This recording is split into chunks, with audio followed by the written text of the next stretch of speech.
Capítulo final. Conclusão. Suponho que você deva imaginar que minha mente está serena enquanto escrevo minha história. Mas, longe disso, é impossível recordar-me dela sem me inquietar.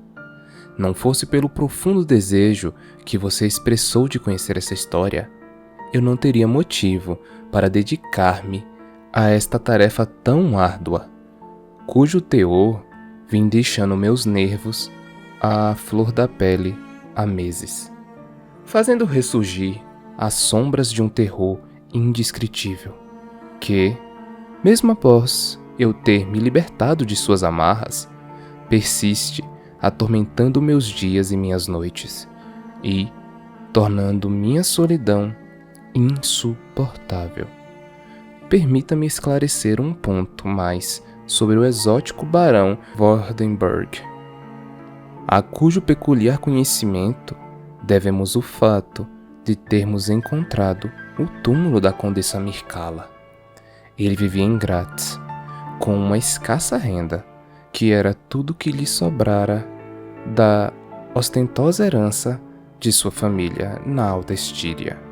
Havia dedicado sua vida a um estudo laborioso e detalhado dos mais autênticos documentos a respeito do vampirismo, e tinha a seu dispor toda a sorte de obras existentes sobre esse tema. Magia Póstuma, Phlegon de Mirabilibus, Augustinus de Corpa pro Mortuis, Philopite et Christianae Cogitations de Vampirias, de John Christopher Herenberg, e milhares de outros, dos quais, lembro-me, ele emprestou apenas um pequeno número ao meu pai.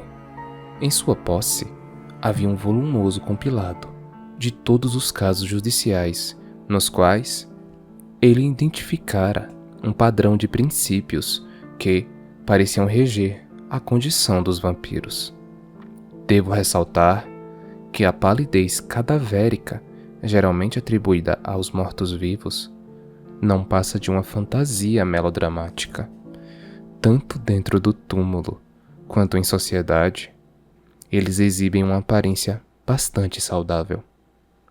Se forem expostos à luz enquanto estão dentro de seus caixões, apresentam os característicos sintomas que atestam sua condição de vampiro, tal como a Condessa de Karsten, havia muito falecida, apresentava. O que permanece um mistério inexplicável é como eles escapam de suas tumbas e regressam até elas todos os dias, sem mover a terra em cima deles ou deixar quaisquer indícios de sua saída, nem no caixão, nem nas mortalhas. Os vampiros sustentam sua vida dupla, renovando suas energias com seus sonos diários nas tumbas. Seu desejo horrendo e libidinoso pelo sangue dos vivos fornece a eles o vigor necessário para suas caminhadas. Eles tendem a ser completamente consumidos por um fascínio carregado de paixão ardente, assemelhando-se ao que certas pessoas sentem como amor. Para saciar seus desejos, os vampiros estarão dispostos a arquitetar quaisquer artimanhas possíveis, utilizando-se de uma paciência inesgotável, visto que o obstáculo pode se interromper entre eles e seu objetivo durante séculos. Não desistem enquanto não saciarem sua paixão e drenarem toda a vida de sua cobiçada vítima.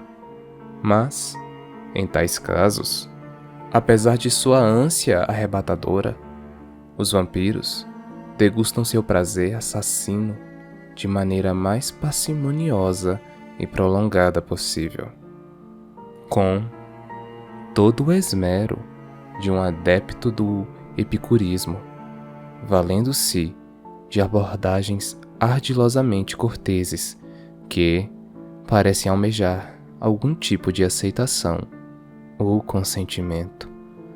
Quando a vítima é menos cobiçada, eles a atacam mais diretamente, com um ímpeto extremamente violento, estrangulando-a e trucidando-a em um único banquete. Aparentemente, há certas ocasiões em que o vampiro se encontra limitado por alguma condição especial.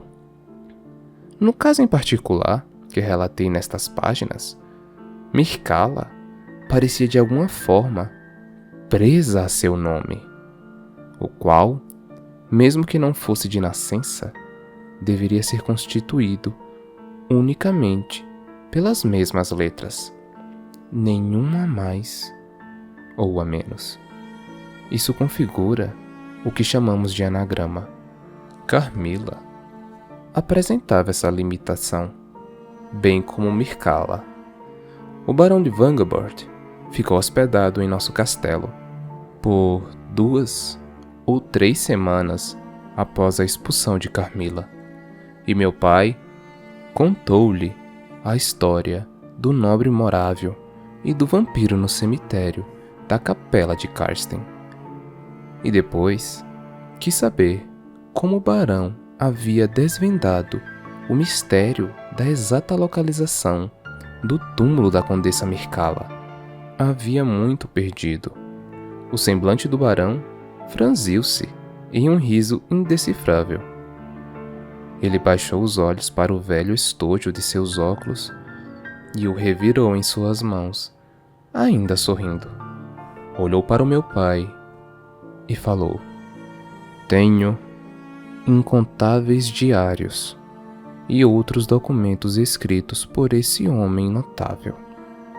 E seu mais peculiar registro é justamente aquele sobre a sua visita a Karsten. Obviamente, o relato foi distorcido ao longo dos anos. Disse que ele era morável, pois havia se mudado e estabelecido residência naquelas terras. E, além disso, que era um nobre, mas sua região de origem era, em verdade, a Alta Estíria. Devo mencionar também que, durante sua juventude, ele desenvolveu uma paixão fervorosa pela encantadora Mircalla, a Condessa de Karsten. Com a precoce morte da amada, ele mergulhou em profundo e inconsolável luto." O barão continuou: "É natural que os vampiros se desenvolvam e se multipliquem, e isso acontece conforme princípios bastante definidos e fantasmagóricos. Para começar, considere um território totalmente livre dessa praga. De que maneira a espécie dos vampiros pode ter se iniciado e como ela pode proliferar? Eu lhe digo, alguém de índole um tanto maligna põe um fim à própria vida. Um suicida pode vir a se tornar um vampiro, dependendo das circunstâncias. Esse espectro, então, visita os vivos em seu nome e, quando eles morrem e são enterrados, em quase todos os casos, se transformam em vampiros. Este foi o caso da bela Mircalla, que foi assombrada por um desses demônios. Esse fato foi descoberto pelo meu ancestral Vandenberg, cujo título eu herdei, e ele pôde aprofundar-se no tema ainda mais durante os estudos aos quais dedicou sua vida. Entre outras coisas, ele concluiu que mais cedo ou mais tarde as suspeitas de vampirismo provavelmente recairiam sobre a falecida condessa, que em vida fora sua musa. Fosse o que ela havia se tornado, ele ficou horrorizado com o fato de que seus restos mortais seriam profanados por aquela injuriosa execução póstuma. Assim, ele redigiu um documento singular no qual afirma que, quando o vampiro é expulso de sua vida dupla, ele é lançado em existência ainda mais horrenda. E decidiu então salvar sua outrora amada Mircalla desse cruel destino. Assim, ele pôs em prática um plano. Viajou até onde ela estava enterrada, simulou a retirada de seu cadáver dali e ocultou sua sepultura. Quando a velhice enfim o alcançou, ele ergueu seu olhar da decadência dos anos e voltou para o passado, observando as atitudes que havia tomado pelo caminho. Só então, com um espírito totalmente modificado, tomou consciência do que havia feito e um horror apoderou-se de sua mente. Ele traçou as instruções que me levaram até o devido lugar, além de acrescentar-lhes uma confissão sobre o ato fraudulento que havia cometido. Se era sua intenção fornecer mais algum auxílio que fosse útil a essa busca, a morte o impediu. E suas vontades tiveram que ser concretizadas pelas mãos de um descendente distante que, mesmo tendo demorado tanto, direcionou a sua rota até o covil da besta.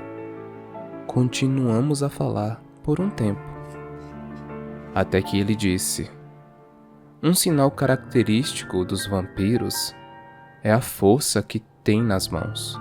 No momento em que o general ergueu seu machado contra ela, a delgada mão de Mircalla envolveu seu pulso, apertando-o como um torno, mas a dormência resultante do aperto não se limita ao ponto agarrado. Ela se espalha por todo o membro, que se recupera do trauma apenas lentamente. Isso quando se recupera. Na primavera seguinte, meu pai levou-me em uma excursão através da Itália, onde permanecemos por mais de um ano. Naquela época, os horrores dos eventos aqui narrados ainda eram muito recentes para que estivéssemos totalmente aliviados. E, até o presente momento, minha memória é invadida de um jeito ambíguo pela imagem de Carmila. Ora, como uma garota agradável, lânguida e encantadora. Ora, como uma criatura demoníaca que vi nas ruínas da igreja. E, com frequência, após despertar de um devaneio, imagino ter ouvido na sala de estar os delicados passos de Carmila.